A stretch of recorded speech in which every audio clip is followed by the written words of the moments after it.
Please welcome your panelists for So You Want to Be an eSports Owner, moderated by Stephanie Snowden, Director of Video Strategy at The Ringer. Oh, wow. Hi there.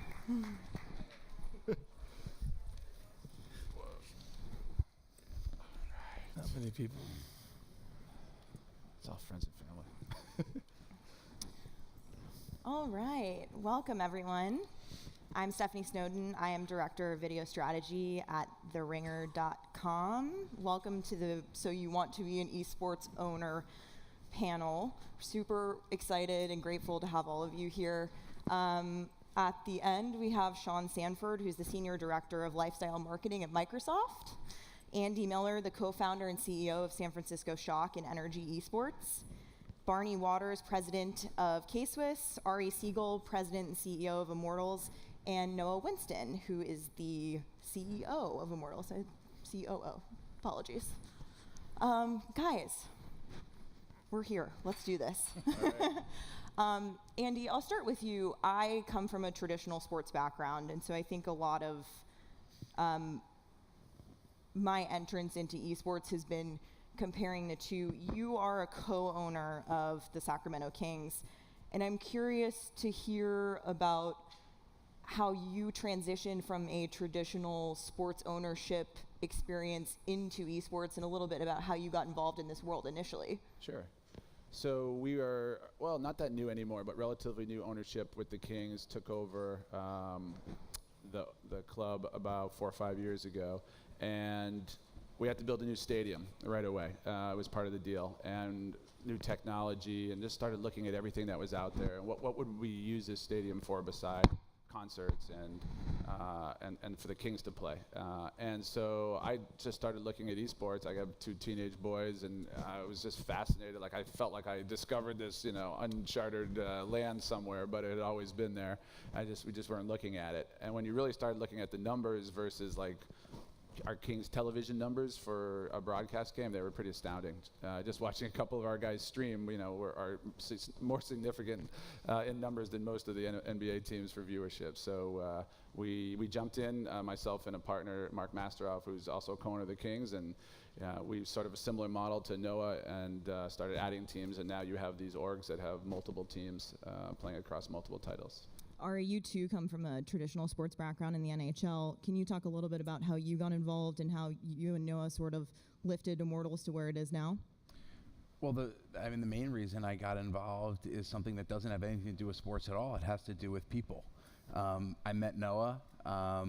He started to talk to me about his vision of what he wanted to do in esports, and it could have been applied to any number of different industries. What he was talking about was community, it was about values, it was about purpose-driven leadership, and putting those things together in a way that would allow him and potentially us together and a bunch of other folks to kind of go attack the world and try to do great things with a bunch of people coming on board to help us.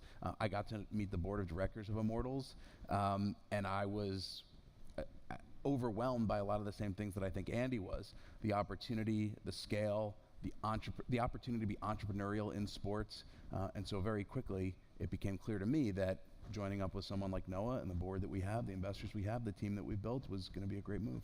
Now, Noah, you've been an integral part of the esports ecosystem, specifically in Los Angeles, but for a long time, and in a community that since its inception was sort of more grassroots and very community-based. How would you say the influx of all of this venture capital and sort of new lifeblood into the industry has sort of shaped the way that you've launched Immortals? Sure. So look, from my perspective, as much as I might have been in esports kind of longer than the new wave, I haven't been in esports quite as long as the old wave. It's relative. So when I started Immortals about 2.5 years ago, we were really the first organization to start and to announce our launch with these outside investors and outside capital from outside of the esports industry. And then I think like Andy announced 2 weeks later, and he was the second one to enter the space during that wave. But from my side, I think that capital and that expertise and that operational know-how that came from investors from outside of the space that started taking an interest in esports that really transformed the path for esports, right? I think before that, esports team owners, it was a great passion project. It was a hobby. And there's nothing wrong with that, but nobody was really thinking about esports teams as like the next incredibly scalable, incredibly successful business model. But with the influx of capital, with the more attention paid to esports by large game publishers like Activision Blizzard, with the creation of franchise models like Overwatch League, with the involvement of major non-endemic sponsors and partners like Microsoft and K-Swiss, we're seeing a future of esports that isn't just about having an authentic passion for the space, it's also about understanding that this is a generational shift in the way that people are consuming content. And pretty much anyone under the age of 30 is consuming content in a completely different way than they were 2 decades ago. And we need to figure out as an industry, not just an esports industry, but an entertainment industry, a tech industry, a media industry, what's the best way to kind of channel that immense amount of passion into something constructive and productive, again, both inside of esports, but also inside of all the other industries that esports interfaces with. So earlier, I guess last week, K-Swiss announced in conjunction with Immortals, the first of its kind, an esports sneaker collaboration. If this sounds familiar, it's probably, if you know anything about the NBA, the DNA of, the entire league and the fandom around it is so much based in sneakers and gaming, actually. So this is something, it's a partnership that made complete sense to me. Barney, do you want to talk a little bit about how that sort of came to be? Is that the importance of those non-endemic partners in the esports world? Yeah, I mean, I think the reason for it was that, Case was a challenger brand in a industry with some big, powerful competitors, Nike, Adidas, Puma, Reebok. And so I'm always looking for new paths or, space where I can offer an alternative or be first at something. So I'm always looking for differentiation. We recently created the first signature sneaker for an entrepreneur, on this idea that I can't compete on athlete to athlete with Nike, but young people now are really aspiring to be CEOs more than they are athletes in some cases. So we did that. And I also think esports is a really nice, fresh alternative to traditional sports. So I can't win in traditional sports, but I could be the first in esports. So that was really the why it came to be. And it's always good to get a first. So the first sneaker for an esports team, breaking new ground. And to me also, it's really, you follow, as a brand investing, you follow eyeballs. And it's clear that the eyeballs are on esports of that young male demographic. And, that's where the energy is. And share of wallet for young people's also, gaming is now just bigger and bigger. So I was sort of surprised I was able to be first. But maybe it's because we're nimble that we're able to jump on new things. So that's why I'm here. Makes complete sense. Shawn, Microsoft is hosting, I think you guys have teased this a little bit on social media, Microsoft's hosting a series of events in conjunction with Immortals and the LA Valiant. The LA Valiant, of course, are scheduled to move into Microsoft Theater in 2020, I believe. Do you want to talk a little bit about that, how that partnership has worked for you and anything exciting that might be upcoming? Yeah, I mean, I think it's interesting when you think about a company like Microsoft or big companies. It's awareness is never an issue.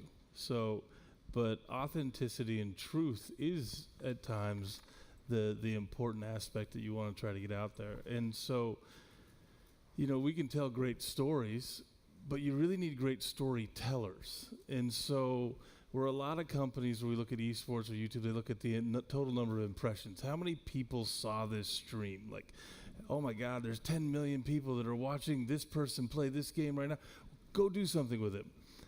But what you really want to have is, I would take one real relationship with a person that has that than a million impressions, because that one real person is going to be an authentic champion for their cause and your cause. And when I sat down with Ari and Noah, it was like kindred spirits. It was like, hey, we're not about the total number of impressions. We're about making a difference. And I was like, I'm in. I don't know what we're going to do yet, but we'll do something. It'll be awesome. We'll make it work. Yeah, and it's, the value system that they have is a shared value system that we have. And I do think that, from an outsider looking in, when you think about esports and you think about the next generation, when I think about my kids, like, I happen to be friends with some really great NBA players. Very lucky and blessed. If I offered my kids, 14 and 12, my two boys, a chance to go watch them play or to go watch an eSports game, I guarantee you 100% right now, they would go to watch an eSports game. Or at least have their iPad with them while they were at the NBA game to watch out. So it's a natural progression for us. Makes complete sense. Andy, NRG has just this amazing roster of sort of celebrity and athlete investors. Immortals has this absolute powerhouse of media and LA natives invested. What is it about, to us, esports is already this massive thing. I think there are still people wondering when it will become mainstream or when, you'll be able to ask a person that walks by you on the sidewalk, who's your favorite Overwatch League team? Mm-hmm. Now it's not necessarily the case that everyone is as aware of it as, is basketball or football. How do you explain to investors and potential partners who know nothing about esports, sort of the magnitude of what this industry and what this ecosystem is? Yeah, well, it's definitely gotten a lot easier. Like raising money now, you don't have to do that as much. You did 6-8 months ago when we were all putting, which is a very short period of time. Short period of time. You think about it. That's I think like 10 esports. It feels like a long time ago, but you have like two giant, I think, bellwether events that have happened in the last 6 months or so. One is the Overwatch League, where it's a structure like the NBA, where there's real franchises. We own Northern California. We're the only team there. It's something that has enterprise value, it's tangible, and you can invest in a franchise. And the other big, and the revenue share in the model is very similar to the NBA. So it makes sense for fans, the team's going to be there. It makes sense for partners that there's something to invest in, and obviously for investors as a model that works. The other is Fortnite, which is like the most popular game ever right now. And if you're a teenager in the United States, you're not playing Fortnite, you don't have any friends. Or me. But all their parents and everybody else is like, okay, so my kid is addicted to this thing now. And you know what? My kid's not really a gamer. I never really considered him a gamer. He's kind of also on the lacrosse team and he's on the debate team, but I guess he's a gamer too. And he's actually watching this guy Ninja. They all know Ninja now on Twitch because they didn't know what Twitch was before. And now you can easily make the leap to, okay, well, there'll be a Fortnite league just like there's an Overwatch league. And it's not any different than watching the Lakers play. So it's gotten there so fast. Ari, speaking of models of leagues, you had mentioned, I think when we spoke previously, that the Morgan Stanley last year evaluated Overwatch League to possibly generate up to $720 million annually. That's a massive number. It launched in January. We've seen this just meteoric rise in success of the league itself, and a lot of the players and owners seem very pleased with it. You mentioned that model may not necessarily be applicable to other esports league, but it's sort of at the forefront of everyone's minds at the moment. Are there other league models that you would like to see implemented? So I think diversity is generally a good thing, and one of the great things about esports is the world is the market, and so there's plenty of audience out there for the audience to pick and choose which model works for the right game. One of the things that I like about traditional sports is the diversity of league models. It doesn't mean that one's better or one's worse just because they're different. So we can use 3 examples. The NBA, closed system, kind of easy to understand, like Andy was saying, franchise model. The Knicks own New York, the Wizards own Washington, the Heat own Miami. It's kind of self-explanatory. There's revenue sharing, there's 30 teams, there's only one way in, only one way out, and that's if the league expands or if you sell or buy an existing franchise. But the English Premiership is also incredibly successful.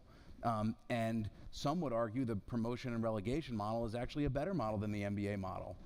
Some would say that the NBA encourages tanking and there's no incentive to win any given day, whereas the promotion relegation model forces folks all across the spectrum at the premier level, the first division, second division, to all be competitive day in, day out. And then you have golf or tennis, which have kind of an open model, and anyone can sign up and start playing golf, and you don't need to be drafted. You can find your way into the US Open like a Steve Jones, and you can win. And I didn't think you were going to hear a Steve Jones reference today. No, yeah. That caught me off guard, I'm not going to lie. so the great thing about esports is that while franchise model is a perfect model for Overwatch League, and the franchise model was conceived by Blizzard when they thought of the game and how they wanted to commercialize it, and so it's a really great fit for something else, be it Fortnite or Clash Royale or PUBG or any other game that might come up. There could be a different model that works. And I think sometimes it's easy to kind of force things into a model that you've seen be recently successful. There's a recency bias, but that doesn't mean that every single success model will be the same. Right. Noah, what do you think it is about Overwatch League, and Andy touched on this a little bit, that's been so impactful to sort of bring esports to the next level of sort of like a larger cultural relevance and for fans and investors, I think? Sure. So I think what Overwatch has really helped to bring to the forefront, both through the game itself and through Overwatch League, is that I think we've seen a lot of the fandom of that come not just as like a core game or a core strategy enthusiast, but as like a true lifestyle fan of the game of Overwatch and of the teams that participate in Overwatch League. A lot of that is driven by localization. I think from our perspective as Los Angeles Valiant, we've seen a ton of fandom in Los Angeles that's driven by the fact that we're the hometown team. And that really wasn't something that had been done before in esports. And nobody knew for sure whether it was going to work in Overwatch League. And so it's been really encouraging to see that very historic model from NBA or NFL or NHL teams poured over pretty well into an esports context. And I also think that from what we've seen, there's been a surge in Overwatch fans kind of building these broader lifestyle communities with each other, not just sitting down by themselves in front of a computer screen to watch a game on Twitch for 2 or 4 or 6 hours a week, but really making an effort to reach out and connect to other fans that have those similar interests, and then building a broader community that doesn't just come together to talk about Overwatch. They talk about the food that they're eating, or the Netflix shows that they're watching, or they take selfies of themselves and send it to each other. And they're building kind of an all-encompassing lifestyle community off of this very core piece of their identity that revolves around Overwatch League. And I think that's a trend that's happening not just with Overwatch, but everywhere in younger generations and younger demographics in the world, where gaming is less and less a kind of full identity choice. I don't think people are defining themselves as gamers and not gamers as much anymore, and it's instead kind of a piece of an overall lifestyle that you can use to find kinship with other people. So like I think Andy was mentioning, right, I'm on the lacrosse team, but I also play Fortnite. Or, I'm captain of the debate team, but I play Clash Royale on the side. And you're able to kind of create more nuanced and sophisticated identities, of which gaming is a part of it, because it's not 2000 anymore. When you game, that's not an all-encompassing identity. Yeah, that's consistent with the work we do in the when we're selling sneakers or positioning sneakers. Is you're dealing with a multi-layered consumer now. And in the old high school days, you had the goths at one end and the nerds here and the jocks there. Is now everybody's a little bit of everything. I do think that one good thing about the Overwatch League is it's kind of easy to understand. And as an outsider coming into esports, there's players, there's games, there's teams, there's leagues, and it's really a bit of a wild west of right now. And so it's actually quite nice to have something like Overwatch League where it's quite structured, and I know if I invest in that or if I partner with that, here's what I'm getting. You know exactly what you're getting. I can understand it, and I think that in terms of attracting broader partnerships, is as the sport matures a little bit and gets a little bit more structured. I remember asking Noah one time, I said, so tell me how all these things connect. And he said, well, we get it. Otherwise, if you're in it, you understand it. But I think at some point, I don't know if I'm making sense, that the more structured the leagues get, the easier it will be for media spenders or brands to invest in it, because they get where everything fits together. Although I'd make one point to that, Barney, which is, one reason for that is that the media spenders and decision makers at brands often lack something that the core fans of Overwatch or other esports have, and that is youth. So you have this kind of generational disconnect right now where, folks, I'm 35, I'm like miles too old to be super endemic and core to the esports audience that we try to talk to. And that's why I think Noah and I work really well together. But you have decision makers that are trying to put themselves in the mindset of a 24 or 27 or even a 30-year-old or younger. And so it'll be interesting to see what happens over time as this generation that Noah was talking about that pursues esports not as an either or, but as part of their broader lifestyle, grows into those decision maker roles at brands. I would just note briefly there that that's not something that's unique to esports, right? There's always a generational disconnect in the people that run major companies and the youth lifestyle, which is why, you know, rock and roll took a little while to penetrate major record labels, and it's why in the early 1900s people were weirded out when their kids went off to college and watched a game called football. Nowadays we treat that as pretty normal, so I think there's certainly a lag time.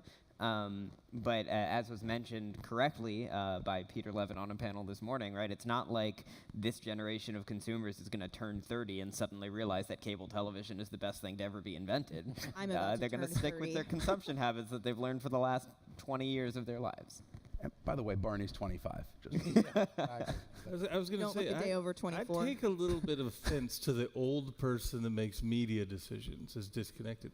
No, I think it's right, though. I think a lot of times it's the tried and true. As a company that sits around and says, hey, we have a media budget, what upfronts are we going to do? How are we going to do this? There's the traditional method of saying, you know, hey, what 30-second spot, what 60-second spot are we going to go run, or what big league? And it's this place where you're kind of caught in the numbers game.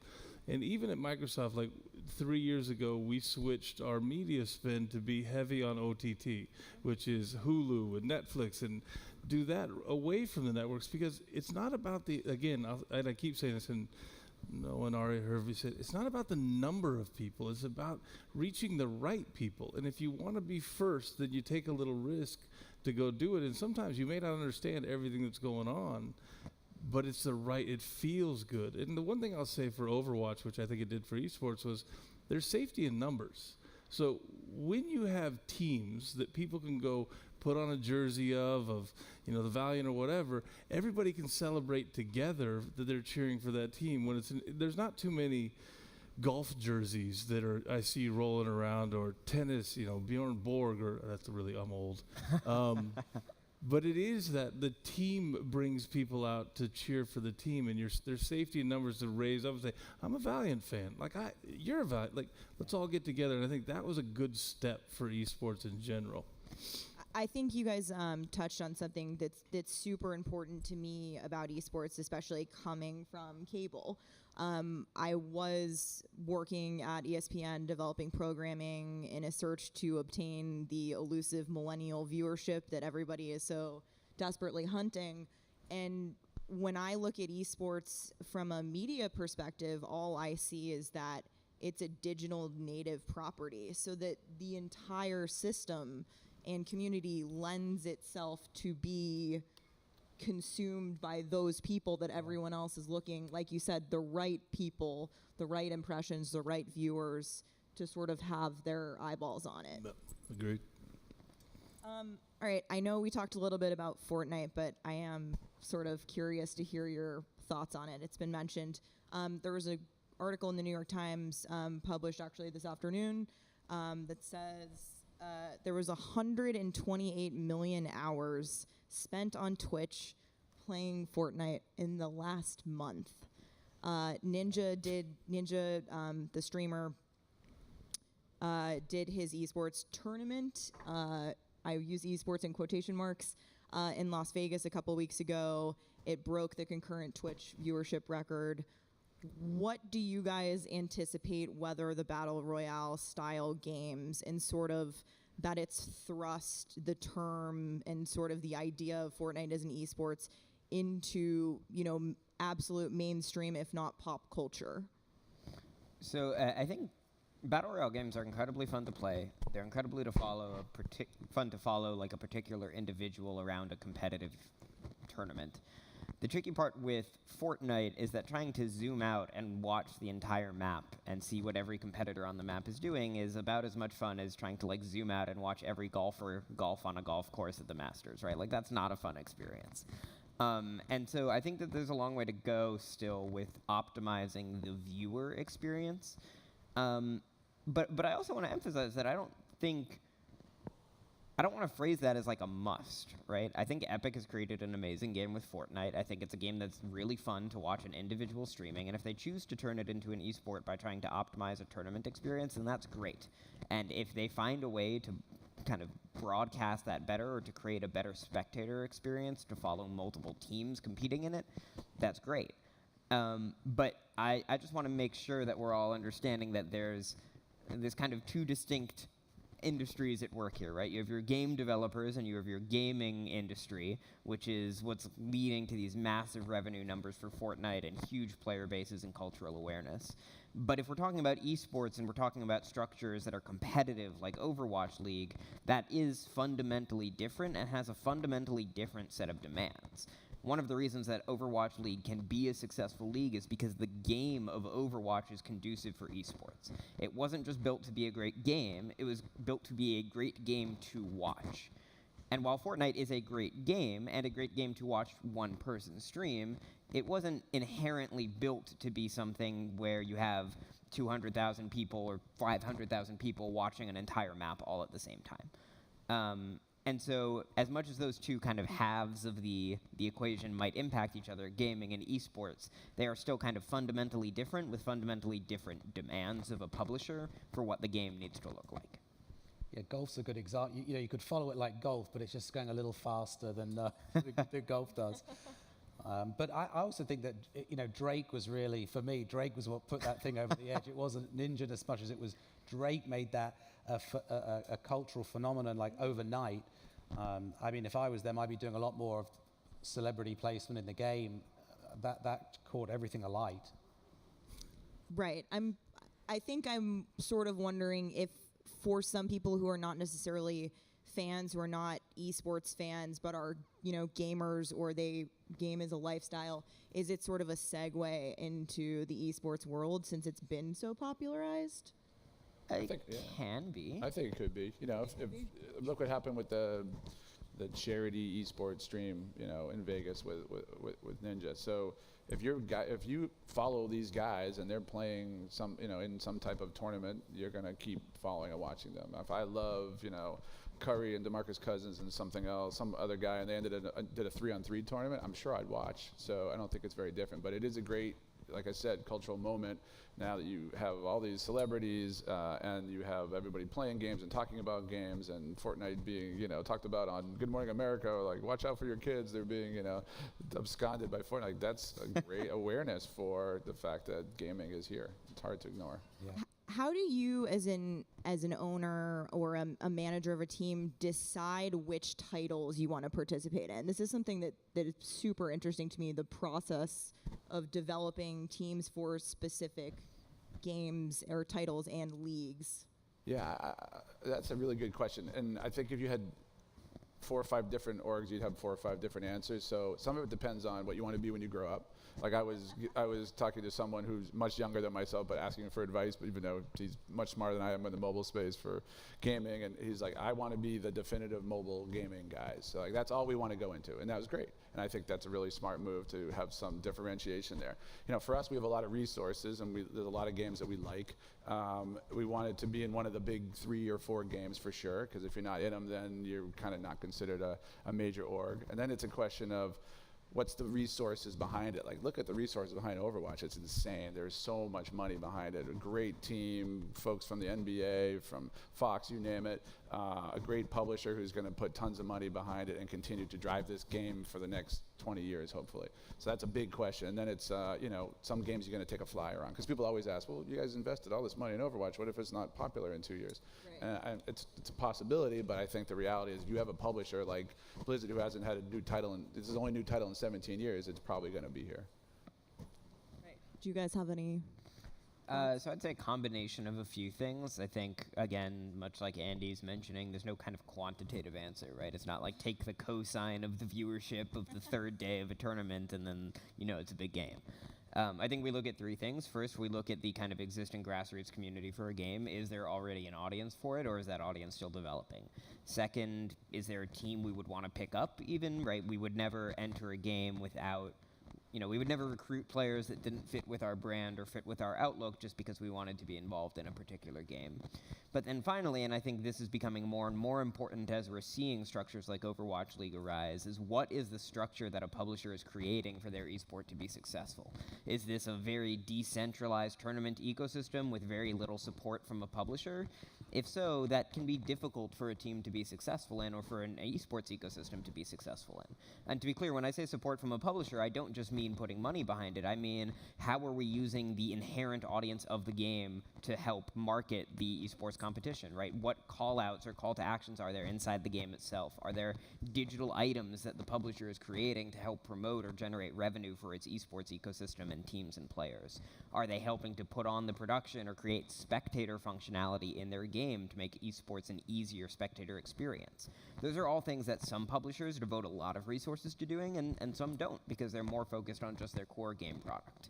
So I think when we are evaluating ecosystems, when you join a game, you're effectively becoming the business partner of a publisher.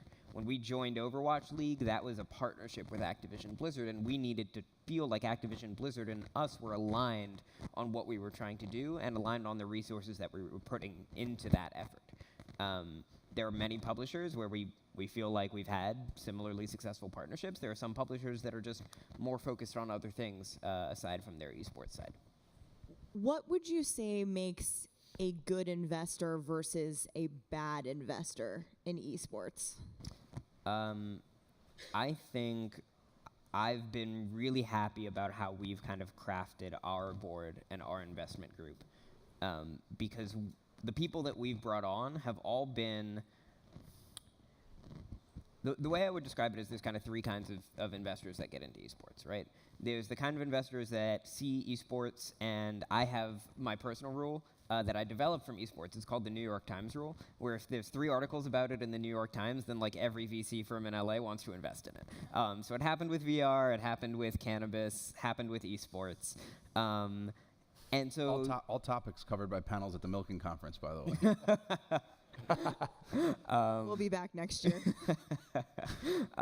So the kind of type 1 investor is the investor who sees a lot more press and a lot more buzz about esports and is like, oh, if I invested in this now, I'm sure I can sell the team to somebody else in 5 years for 20x as much money as I put in, right? And that type of investor can be okay, right? But I think the part that's missing from a lot of the teams that have that kind of very financially oriented thinking is the kind of missing gap of operations needed to get to that point, right? There's a hell of a lot of work in between where we're at now and where it's going to take to see, I guess 10-figure valuations for esports teams. And so we feel like the kind of investors that we've recruited have been not as much like that and are more made up of A, people that are authentically passionate about the space, but B, also large institutions that have strategic interests in the space, right? On panels earlier today, you saw Lionsgate and AEG speak. They're both our investors. And Lionsgate and AEG, they love esports, right? But they're not just in esports because I think they can sell this team in 5 years for 20x the money. They're also involved in esports and involved in our team because they recognize how a shift in how content is consumed, a shift in live event programming, a shift in ticketing and content platforms, those all affect their core businesses that are so much bigger than an esports team will ever be by itself. And so for institutions like that to be involved in a team side on esports, it's not just about a financial investment. It's not just about a passion play. It's also about how does this esports team give us a window into shifting demographic trends that are going to affect our core businesses in sports, in entertainment, in content, and in technology. I just want to add a couple things to the question you asked earlier. So first, with respect to how we evaluate games, one thing that I think Noah alluded to but didn't put a pin in directly, might be interesting to the audience, is we try to take a portfolio approach. So we look at, for example, in Overwatch, we have the Los Angeles Valiant. That offers an opportunity to go deep in this specific geographical market and connect with fans locally here. But that's complemented, for example, by our activities in mobile esports or some initiatives we have underway in other games that are much more global in scope or scale, or in fact targeted to other geographies. And as we think about going into new games, we would, for example, consider, what does this mean for us in LA, or what does this mean? Diversifying even more. Absolutely. And then second, your question about Fortnite. Fortnite is absolutely a moment in time. Peter Levin, our chairman, has a saying. He says, operators operate. And I would go back, it's the NHL guy in me, but I go back to the early 90s when the Mighty Ducks came out and Wayne Gretzky started to play for the LA Kings. And if you had asked people in Los Angeles at that time, what's going to be the biggest sport in the next 10, 15 years? A lot of them would have said hockey is just on the rise, it's the coolest sport ever. And you know, for some that was true, and for others it wasn't true. And if you look at what's happened in the Sun Belt, there have been varying degrees of success based on team operations. The Nashville Predators, I think, and the Tampa Bay Lightning are examples of teams, the LA Kings too, obviously, are examples of teams that have taken hold in a market, developed a local fan base, created a competitive product, reinforced Golden Knights in just a very short period of time. well, they've done an amazing job, but until they've done it over 10 years, let's wait and see. But in other Sun Belt markets, there's been a mixed bag of success and failure. So Fortnite has brought a ton of people into gaming and brought down some of the walls about the otherness that maybe gaming had previously, at least for people that were a little bit older. And the question is going to be, with respect to a publisher or a team or an org or a community, how are people operating and executing now that they have this opportunity to grab new eyeballs and fans? If there, what are some other opportunities in the esports space aside from ownership that are either appealing to brands, sort of ancillary businesses, media rights, that sort of thing that you think are really interesting spaces in which people can sort of get involved in this industry? Well, I think that from a brand standpoint, we're in an interesting position because inside Microsoft, you have this great big gaming conglomerate called Xbox, where we have studios and other things, and so there's a lot of religion about that. There's also this whole Windows group where we're redoing gaming on Windows PCs and all that stuff. And so, from my standpoint, I've been at Microsoft for 25 years, so I've actually seen all the maturations of, yes, I'm actually been at Microsoft longer than Noah's been alive. But that doesn't make me old. Yet. But I think that from a brand standpoint, you know, I tend to go look downward from, like, there's the Overwatch League, then there's the teams within the league, and then there's the players within the teams.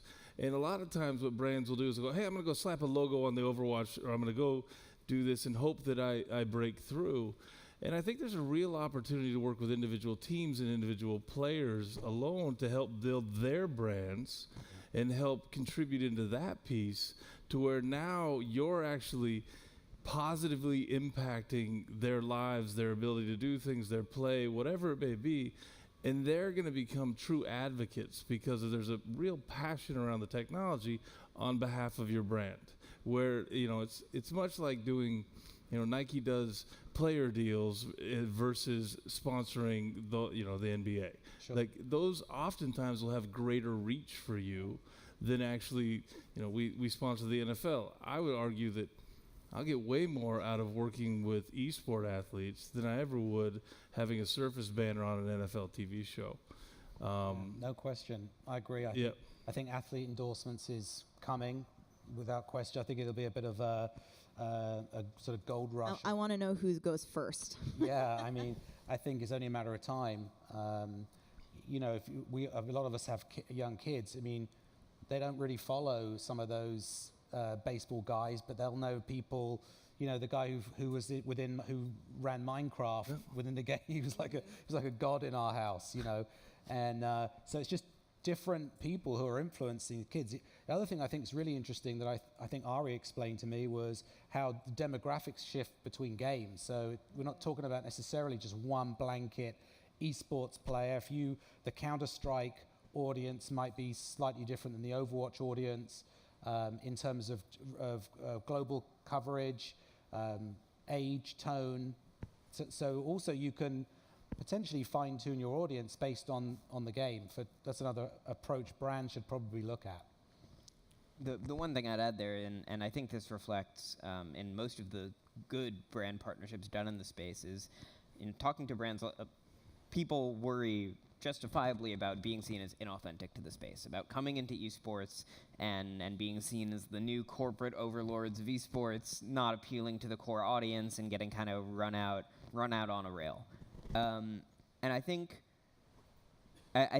what Shawn was mentioning about just kind of slapping logos at the highest level and get as much reach and impressions as possible, that's the easiest way to be seen as inauthentic, right? Approaching esports in the same way that you approach buying media on a linear cable network is not going to lead to good results. What does lead to good results, and where I do think some of the opportunities are, is in really partnering with brands to help build things that esports needs but doesn't have yet. So for example, with LA Valiant and Microsoft, partnering to kind of create events for a local community that don't already exist. Or for Immortals and K-Swiss, thinking about what is something that our athletes need but don't have yet, and how can we partner to build that? Or even at the Overwatch League level, how can the Overwatch League partner with league-wide partners to create a piece of digital shoulder content that previously did not exist? And I think that's a fundamental difference between the way that a lot of brands new to the space think about it, and I think the more nuanced and sophisticated way that we urge the brands that we talk to think about it. In that, for esports, if you want to be authentic, you have to think first about how do you drive value to the stakeholders that are already here, and then how can you affiliate your brand with it. Not because for me, if I'm a viewer or I'm a player or I'm anything involved in esports, like seeing a big logo on a loading screen right before the game starts doesn't really do that much to enhance my experience. But it does enhance my experience if there's an event that I can attend that didn't exist the day before Microsoft and LA Valiant partnered up. Or if there's a kick-ass shoot-aware that didn't exist before Immortals and K-Swiss were working together. That's where I think the real opportunities are. Yeah, I think that's true in all of marketing these days to young people is you've got to be transparent, and they have, anti-marketing Authenticity is sure, yeah. High value. So integrating in a meaningful way, where possible, is absolutely right. Ari, you mentioned diversifying sort of the team portfolios. Something that's been interesting to me over the last couple of months has been teams signing popular streamers that aren't necessarily professional gamers. I believe Ninja's on Luminosity, Real Crafty's signed to a team. I think Soda Poppin is NRG. Yeah, I watch a lot of him. How does that fit into the overall structure of the esports team itself? I think those are all like sort of different weird ways of how they got there, but the I realized some of them were previously professional. Yeah, but they all have the same result, which is you have attention. We're a media company, and these guys have bigger audiences than most of the orgs, and they play in the games they love, and they have a big audience, so they bring attention, and it's not much different than the earlier days where teams like TSM were birthed out of just guys who wanted to play together, and then the owner, was a former player, and they have a big following. And so other newer teams who have come in, brands like the Patriots or the Mets and others are trying to figure out, well, how do I do that as well?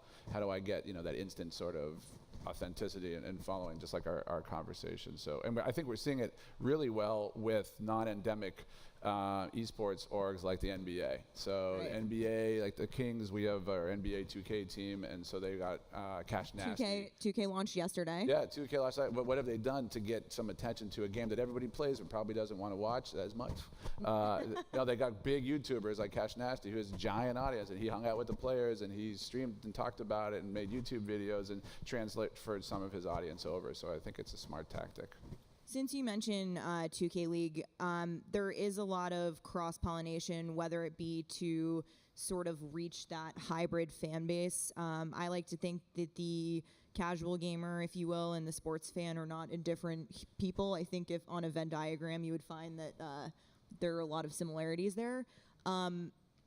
Why do you think esports ownership is so appealing to traditional sports owners right now? I think there's almost 20 NBA teams that have bought into 2K League, and then also a number of teams for League of Legends that are NBA teams.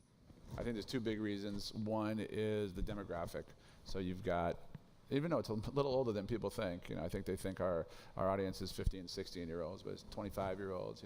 You have this big pot of 18 to 30-year-olds versus you're a baseball team and you look at your season ticket holder and they're 62 years old. Yeah. So that's a big one. You want to get younger. You want to introduce younger fans to Fenway Park, who maybe never come before for an event there, and maybe they'll fall in love with baseball, or maybe they'll fall in love with the park. So that's a big one. The other one is, we haven't talked about it, but it's gambling. So I think you are going to see lots of changes in the laws for gambling, and esports is a natural for daily fantasy. It's a natural for just gambling and trading in general.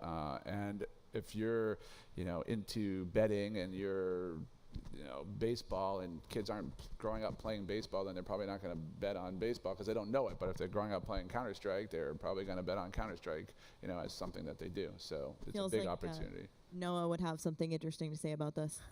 I think that there are two kinds of professional sports ownership groups that get involved in esports, right? One is the people that own just professional sports teams, right? And I think a lot of the reasons that Andy is describing make 100% sense, right? At its core, it's kind of a hedge, right? It's in case this whole baseball thing doesn't exist 40 years from now in the same way that it does today, well, esports 40 years from now is probably going to be way bigger, and that helps to protect a core business. I think if we look at the profile of, say, one of our investors that we treat as a professional sports investor, even though, of course, they're much bigger than that in AEG, I think that the other category of sports investor is the sports investor that has a diverse portfolio of holdings around sports, right? So, of course, AEG owns professional sports teams, but they also own professional sports venues, and they also own ticketing platforms, and they own content platforms, and they own all of these other pillars of a business that gets built around professional sports and entertainment. And so for them, a professional sports team or a music festival or an esports team are all just different ways of kind of creating an audience that then partakes in this broader AEG ecosystem.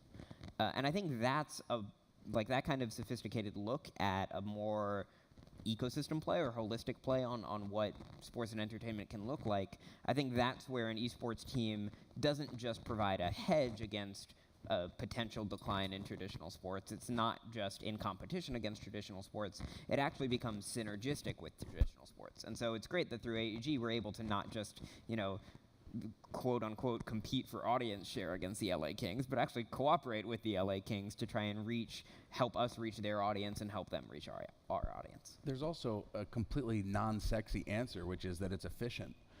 Sports organizations. Yes, sports organizations, particularly sports organizations that own multiple sports teams, are set up to keep their costs low while they add a massive revenue opportunity in esports. And the truth is, esports players are athletes. And so when you talk about the infrastructure that I was reading the other day about Team Dignitas, I think their female Counter-Strike team just did a boot camp at the Philadelphia 76ers training facility. Well, the Philadelphia 76ers have a training facility, and they have a chef, and they have a performance coach, and they have sports psychologists. And so to bring a new group of athletes into that infrastructure is more efficient than someone deciding to stand that up all on their own. So from an investment standpoint, there's scale opportunity.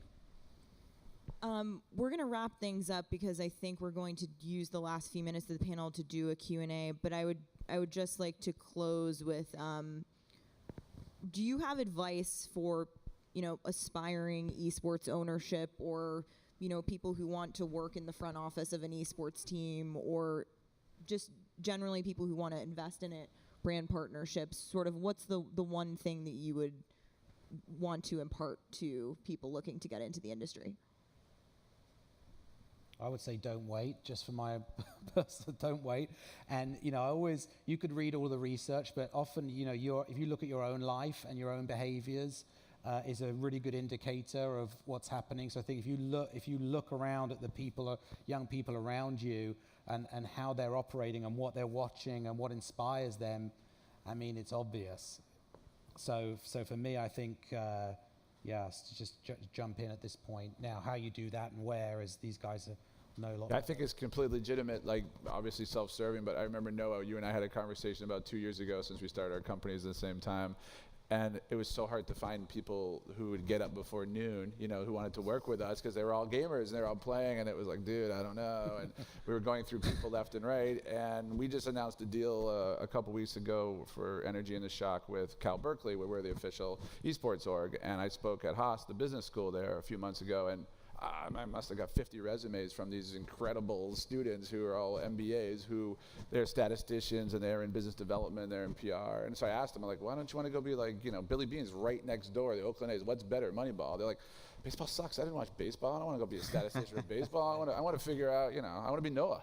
So that's pretty Didn't have to go to business school to be on that. some level, so like there's an industry, a whole industry that is developing, and like you said, now's a great time to get in while you can actually make an impact. Great. All right. If anybody has any questions. Yay. Young lady in the back. Hi, yes. So there are a lot of comparisons between esports and sports.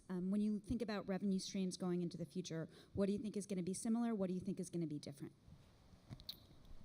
It's a very broad question. I guess the thing that jumps out most to me is just like content delivery mechanisms, right? Sports for a long time has kind of thrived in this model of kind of putting, I guess there's no way to put it nicely, right? Like putting barriers between fans and the content they want to watch, right? In order to watch hockey or basketball on cable television, I need to pay for a subscription. I need to sit through advertisements in both like 30-second and longer ad breaks.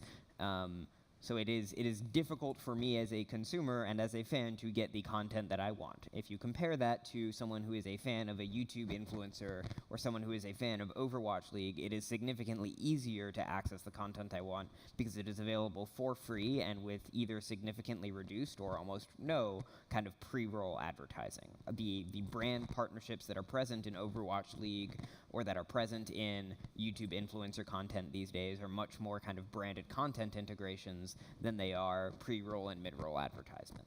And so I think that content delivery mechanism is certainly something that is and likely forever will be different because if anything, the content delivery mechanism of esports, the way that content works here, was almost a response to a lot of the difficulties of content consumption and content delivery from a traditional linear broadcast model.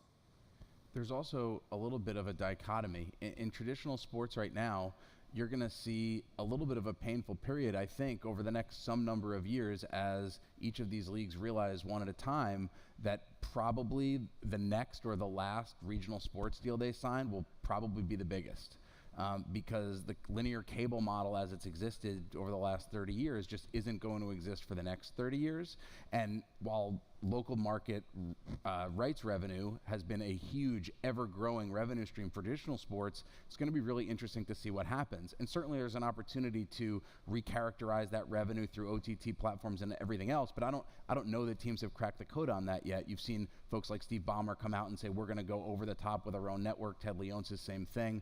In esports, on the other hand, you have this digitally native product that's trying to figure out how can we create a compelling, frequent, repeatable live event model.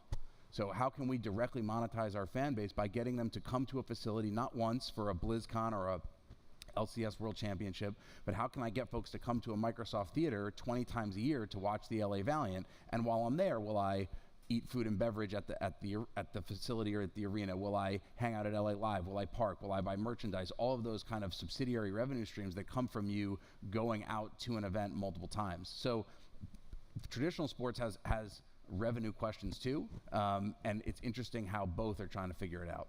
The one thing I'll just tack on there is let's not even start to think about the way that cable packaging and bundling has artificially subsidized traditional sports rights revenue for a really long time in a way that esports, there's no artificial inflation of the rights fees from that because when you're on Twitch, you get it all for free. It's not like you have to buy Ninja's stream in order to buy the Overwatch League channel. Overwatch League did just launch the premium option on Twitch, though, which has been really interesting to see. I think these guys have done a great job in the live experience too. You wonder about how esports in an arena setting, but if you haven't been, there's you can go watch the Blizzard arena in Burbank, and it's really a great experience. Question. Thanks very much. I'm a esports knife, so this has been fascinating for me, and there's a lot of food for thought. I wanted to ask a question about players. In the zeitgeist right now in some of the sports leagues, we're exploring effects of a career as a player on people's lives after a player. We see it most strongly in conversations about NFL and brain injuries, but maybe we see it a little bit in conversations about college athletes and whether they should be paid, and just sort of the ethics around professional sports in the lives of players. Esports is new and potentially has the ability to leapfrog some legacy issues. Is there a conversation in the esports community about what it means to be a player and what the vision is for the life of a player throughout his or her life in the league and thereafter? Yeah. I think absolutely there's been a little bit of a growing pains period with Overwatch League as far as sort of players and conduct and how to handle that and what all of it means. Noah, I know that you specifically have been very vocal about sort of the treatment and ethics of professional esports folks. Yeah. If you want to speak to that. I mean, we're fortunate that playing video games doesn't give you concussions, so that helps. But I think just carpal tunnel sometimes. Just wrist injuries sometimes. I mean, look, realistically, like the skills that you optimize for to be a professional gamer are like not skills that are necessarily helpful later in life, right? The ability to stay up until 2 a.m. grinding a video game is not necessarily something that comes back to help you. Fast decision making. Look, like there are some inherent character traits that are good, but believe me, it's hard enough to get my teenage players to wake up on time to do a photo shoot, let alone wake up on time to get into an office environment. But I'd say from my perspective, the things that we really focus on are A, how do you kind of make sure that players understand that they're more than just the game, right? So instead of practicing for 16 hours a day and then sleeping for 8, how do we make that practice more efficient? How do we make sure they're eating healthy and they're working out and they're physically fit and they have a kind of performance coach and a mental coach or a sports psychologist there to keep them mentally fit and to like kind of take control and manage their own lives the same that we would expect of an 18-year-old that's leaving home for the first time to go to college. And I think that's a support system that's incredibly necessary for players that are on the younger side and have never really had to take care of themselves before. That, I think, is how we set them up the best for post-career success.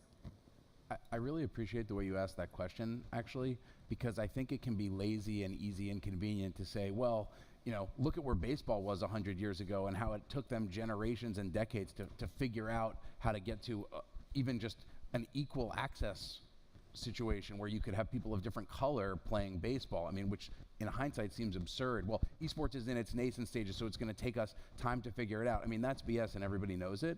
And it's people like Andy and Noah and others who deserve a lot of credit for raising the bar kind of a year, 2 years ago on what it meant and shining a light on people who weren't living up to that standard. But I think it's also important to think about that not just with respect to players, but with respect to fan communities. And you're seeing this in traditional sports too.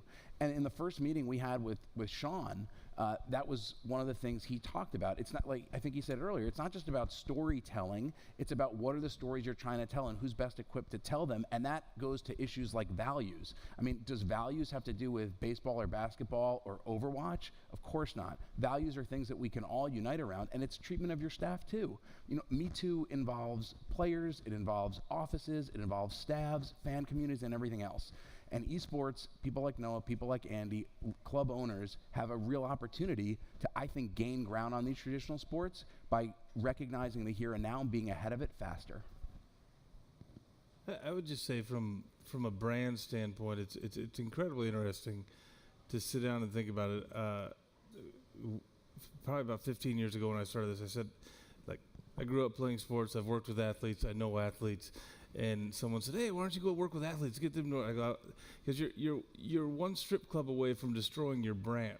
Like I've said, athletes. Famous last words. I'm agnostic. Like I was just like, no, maybe women's soccer or pool or something like that. But then when you sit down with Noah, when I sat down with Noah and Ari, I was like, I still had that same guarded sense of, hey, I'm to partner with someone, I'm entrusting them with something that I value incredibly so much, to say, hey guy, I want you to go speak on behalf of Microsoft and treat it the way I would treat it.